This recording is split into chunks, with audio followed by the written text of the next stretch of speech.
Real ఎస్టేట్లో team building అనగానే చాలామంది చేసే పెద్ద తప్పు ఫామ్ ఫిల్ చేయించి ప్రాజెక్ట్ డీటెయిల్స్ ఇచ్చి ఇక నీ పని నువ్వు చూసుకొని వదిలేయటం. కేవలం రిక్రూట్మెంట్ చేస్తే మీరు లీడర్ కాలేరు.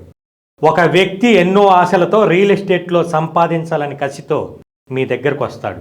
కానీ వారికి కంపెనీ రూల్స్ చెప్పకపోయినా, సైట్ విజిట్ ఎలా చేయాలో నేర్పకపోయినా కొన్నాళ్ళకు వాళ్ళు ఇది నా వల్ల కాదు అని వెళ్ళిపోతారు. ఇది ఆ వ్యక్తికి నష్టం మాత్రమే కాదు, లీడర్గా మీకు కంపెనీ బ్రాండ్కి కూడా పెద్ద మైనస్. అసోసియేట్ ఫామ్ నింపడం ముఖ్యం కాదు, వారికి రియల్ ఎస్టేట్ బేసిక్స్ నేర్పించడం ముఖ్యం.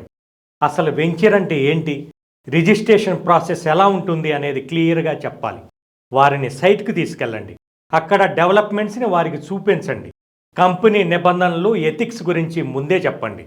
ట్రాన్స్పరెన్సీ ఉంటేనే ఎవరైనా మీతో లైఫ్ లాంగ్ ట్రావెల్ చేస్తారు. గుర్తుంచుకోండి, లీడర్ అంటే కేవలం టార్గెట్లు ఇచ్చేవాడు కాదు, తన టీంని సక్సెస్ వైపు నడిపించేవాడు. మీరు కూడా రియల్ ఎస్టేట్లో నిజమైన లీడర్గా ఎదగాలనుకుంటే ఈరోజే మీ టీం మెంటర్షిప్ పద్ధతిని మార్చండి. All the best.